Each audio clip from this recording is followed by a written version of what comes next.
Come make this felt flower bouquet with me as I take you step by step through each of the felt flowers included in the download. We will start with the hydrangea and move on from there. For this hydrangea flower, we're kind of working in clusters. So we're going to create some stacked shapes here and put glue around the center slit that is in the middle of one petal, layer the second one over like this, and then we still have room to put our wire through.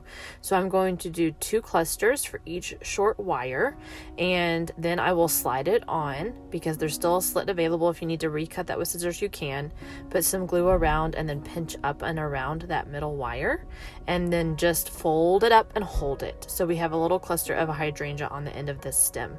Then I'm going to switch to the other side of the short wire and add another one, slide it on, add some hot glue, fold it up and pinch it to make a little cluster. And we can kind of twist and turn to give it some fun shape and dimension as well. So we're just going to need to hold it for a few seconds to make sure it dries all the way. And we'll keep doing this with all of our short wires, and then we'll add one cluster onto the end of our main stem, which is what I'm doing right here. Then I'm ready to twist around the short stem. So I just twist. I'm using 22 gauge wire, which is easy to work with, and I just push it up and around and arrange it however I want my hydrangea to look. You can make it look pretty from one side or all sides depending on how you're using this flower or how you're arranging it. But once we're finished, we have just a nice big cluster of a hydrangea flower without having to glue too many individual blossoms. So this is the finished product. For this rose, we're doing a little bit of glue along the bottom of the first circle and wrapping this all the way around our 18 gauge wire. So we're just tucking it in and rolling it up as our center. And the tighter you roll it, the more of a spiral you'll have in the center. Okay, and then we're going to add a little bit more glue to the second circle. Just keep wrapping as we go. So I'm just adding layers of circles to this flower.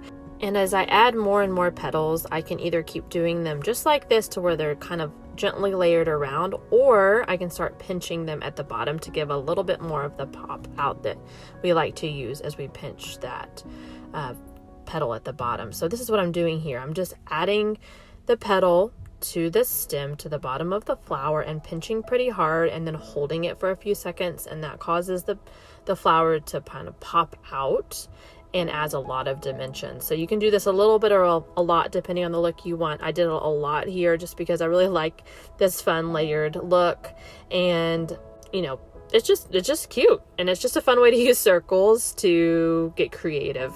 So it's always fun to see what we can do with circles. But this is just a layered rose and a pretty flower to add to our spring bouquet with the other flowers we are making. For this anemone flower, we're starting with fringe around a felt ball, and I'm cutting it close together using my easy action scissors that work so well for this, but you can use any small scissors you have. And then I'm going to wrap it around this felt ball, the small felt ball. If you do not have a felt ball, you can just use extra fringe and just use that as the whole center of the flower. So I go twice around, line it up, and cut off any extra, and then put hot glue to secure it where I began. So there's 2 layers all the way around. Then we're ready for our petals. Just add a little bit of hot glue to the bottom of the petal, place it around the center where the bottom lines up, and pinch it onto the center. This gives the petal a little bit more dimension as it pops out some, and we're putting 3 around the center, just evenly spaced, and don't worry about it being perfect. We're going to fill in the gaps with 3 more petals behind. So once that first layer is on, we're going to take the 3 petals that are left and put them in these gaps. I like to put this one just a little bit lower so some of it will hang down. You can just fold it along the back. And after we have these 3 put on, we're going to glue them along the side. So don't worry if it feels like there's some gaps. We're going to fill those in with some glue as we attach the petals together. So now we have all 6 petals on, and we can just go back with our detail tip glue gun to add some glue where we want the petals to attach in front so they don't fall back. So I'm just putting a little bit of glue and tacking them up to the front, and we're done. For this daffodil flower, we're spraying the felt with fabric stiffener to give it a little bit of stiffness to work with so that the petals don't droop. Then we're cutting fringe along the center, wrapping it around our 18 gauge wire and securing it with hot glue. Then we'll add this curvy strip as the center with a little bit of glue on the bottom, and then wrap it around and line it up carefully. So just attach it here, press it with my thumb, bring it around and add glue along the edge, and then fold it over and on top, and it will just overlap slightly and secure this way. And then for the petals, we are going to cut a slit in the middle of a set of 3 and then bring the stem up through it. If you're hand cutting and would rather just have individual petals, you can do that too, but I have all 3 attached here for people using their Cricut Maker or who want to cut it out like this by hand using the pattern. And then we just put a little bit of glue, bring it up to the center and attach it along the bottom. Do it again with our second set of 3 petals, bring it up and stagger them to where they peek out behind where those gaps, and then put the glue on. And if you glue it out just a little bit further rather than just right there in the middle, that gives us some space to kind of press it up in front. So if you want to add a little bit of glue and push your petal up from behind, then that will make them pop up a little bit if they're drooping down too far. So a little bit of glue goes a long way here, and we can just really change the look of our daffodil flower. But it's overall a really simple shape that comes together hopefully with just a few easy steps, and it's such a pretty spring flower. For this lily flower, we are spraying with fabric stiffener and allowing it to dry, and then we are going to cut some fringe on our center strip. So just cut fringe along this strip, and then we'll glue it to the middle wire and just put a strip of glue, roll it up, real easy, you know how to do this. And then we're going to use a hair straightener on our petals. Now this only works with wool blend felt. Do not do this on acrylic felt, but heat is a really fun way to change the shape of wool blend felt. So that's what I'm doing here, just using a tiny little hair straightener to curve the petals back. And then I'll be ready to glue them around the center. So just a little bit of glue right there on the bottom part, and then press that around the stem below the center. So I'm going to put 3 of these around the stem, and I do want us to look carefully at how we're going to glue these on.